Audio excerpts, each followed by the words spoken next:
Good morning. Good to see you again. I would like to share with you something I learned in Korea. It was a saying, you come empty-handed and you go empty-handed. Basically, it goes against all the desire to possess. It discourages you to cling to things, emotions, and people. If you think about it, it very much makes sense and it's logical. You're born, you're a baby, you don't have anything. And you're gone after some 80, 90 or 100 years later, and you still cannot take anything with you. So it is very temporary. You can observe this idea of temporariness in people who come to stay in certain places or in certain countries for a limited period of time. They do not want to buy things to decorate their house. They do not need anything because they know that they are going to leave in, say, 6 months or 2 years. They don't want to buy anything big and bulky because it will be hard to move it around. And I've told you before that when I was moving countries, and that happened a few times in my life, all the weight, all the extra weight, the extra luggage, you could really feel it. And if you've moved house before, and I'm sure you have, you know what it's like. All these little bits and pieces that you really don't need and you thought you might, and they're kind of nice to keep, and you feel too sorry to throw them away, and you drag them around with you for years and decades even. Okay, coming empty-handed and leaving empty-handed. What does it mean when it comes to people? That no relationship lasts forever.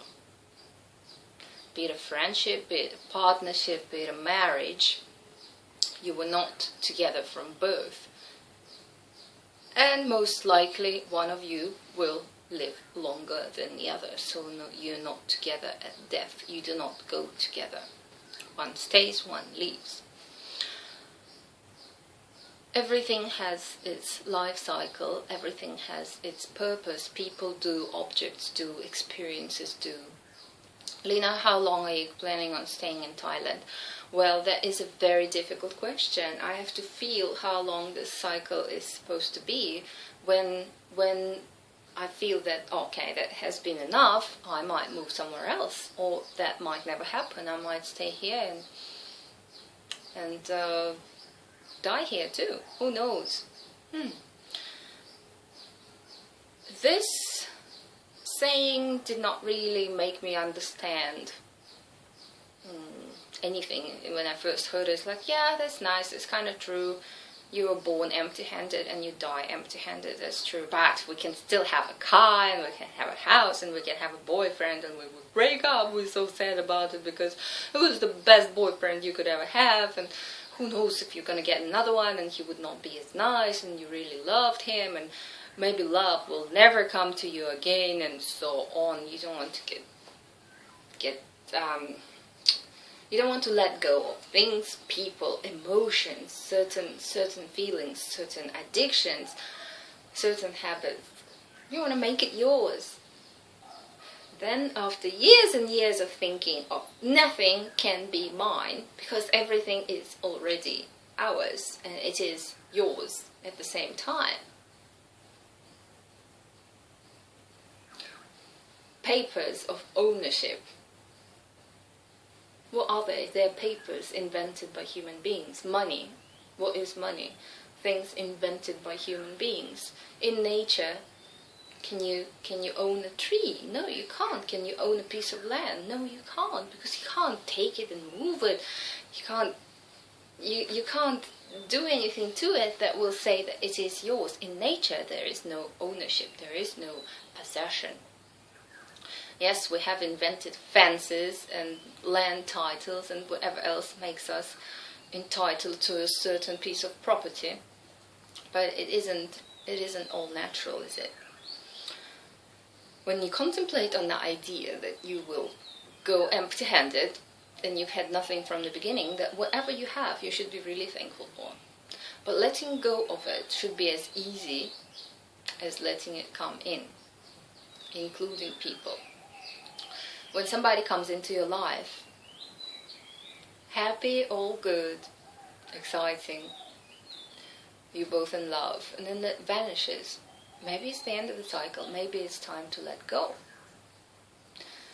When you lose money in a certain deal, on stock, whatever, when somebody cheats you in business, when you lose money, let go of it. Don't hold it inside you. Don't hold this grudge against unfairness of the world or unfairness of the people who cheat.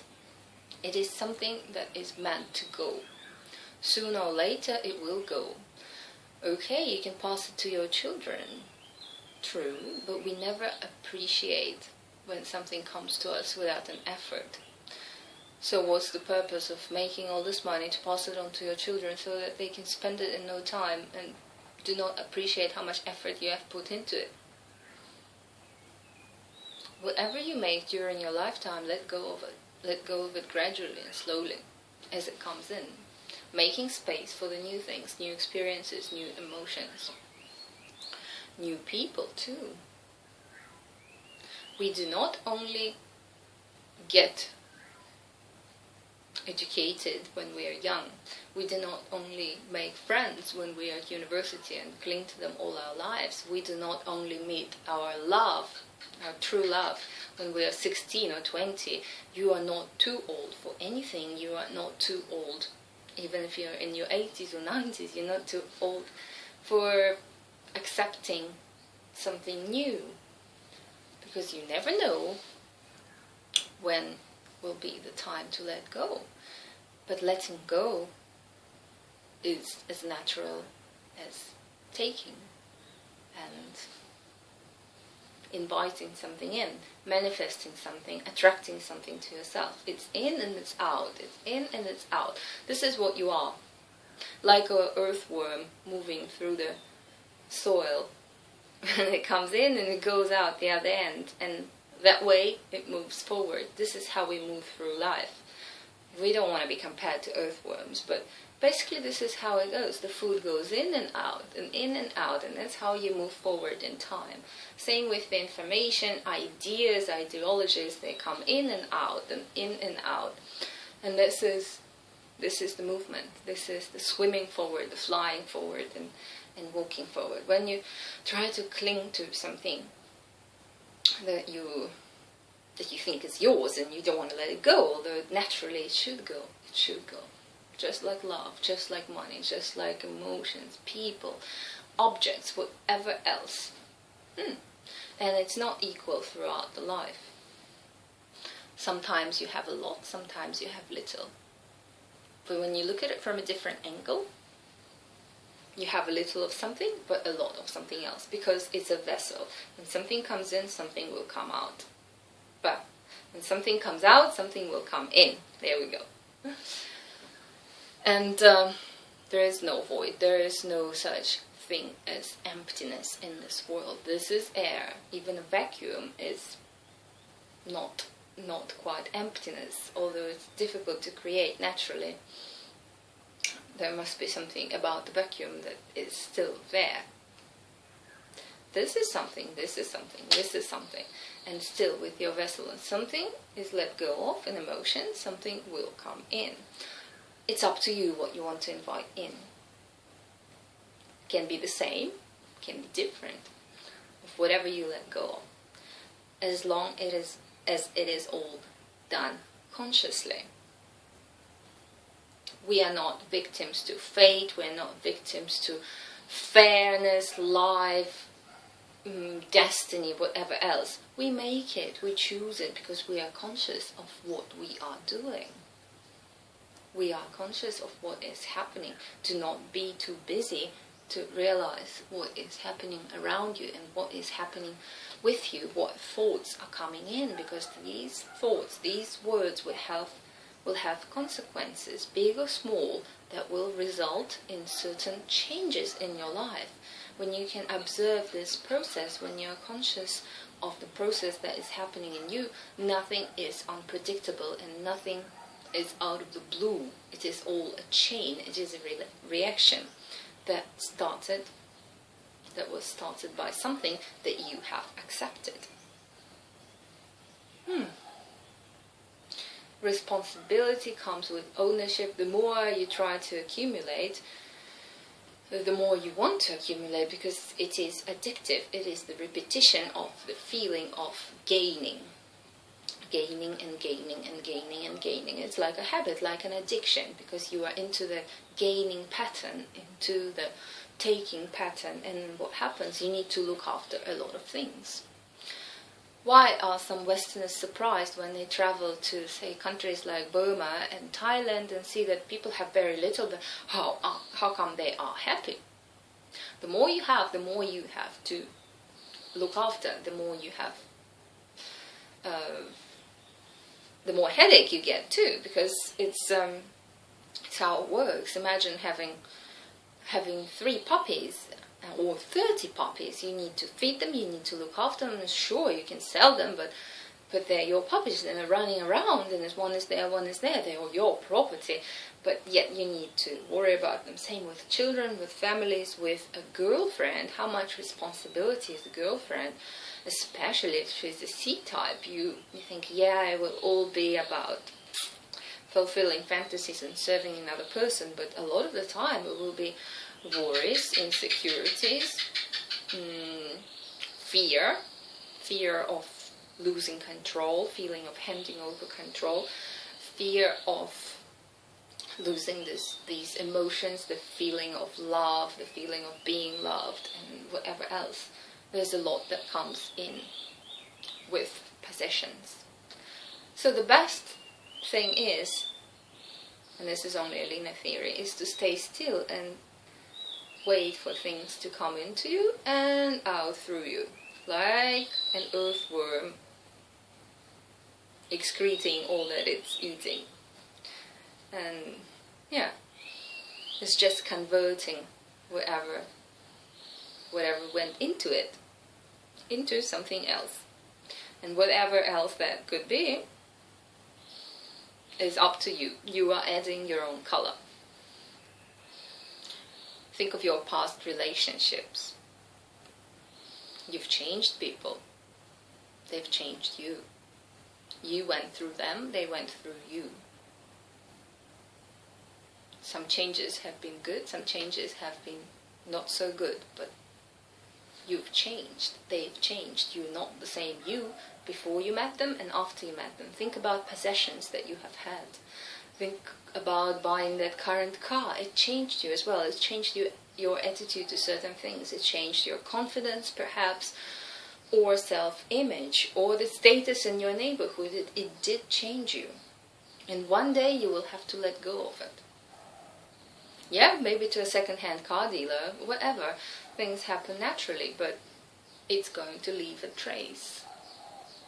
The less you have, the less you have to worry about. The more you realize that you're going to leave this world empty-handed, the less you want to have. Imagine you're going on a trip, on a 3-month trip, and you see a nice carpet and a nice lamp and a nice TV, large TV, and you think, hey, I'm leaving in 3 months, what am I going to do with all this stuff? That kind of feeling should be with you most times. Not that you should not get whatever you need, like shoes to wear and clothes and perhaps a sun hat to stay in the shade, but not the extra, not the second sun hat with a white strip, just because this one is for the black skirt and the other one be for the white skirt, and then I could interchange them, and then you accumulate all that shit around you, and you're not free anymore. You have a big anchor holding you down.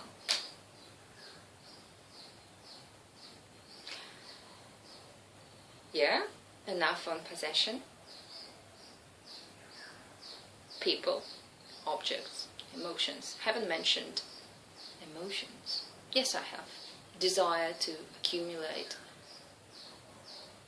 The feeling of, that's mine, and this is mine, and give me that. The kind of a greed.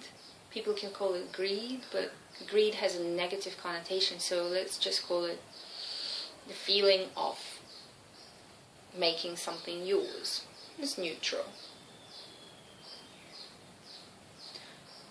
feeling to fool yourself that you're making something yours. You can't make anything yours. All you have is your fingernails, your fingers, your body. And that is temporary too.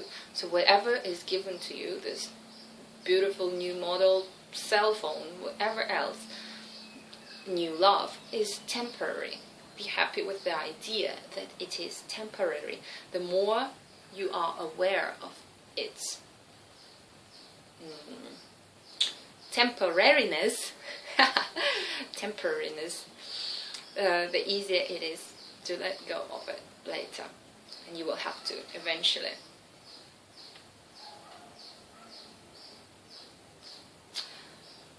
Okay. Well, thank you for listening and good day to you.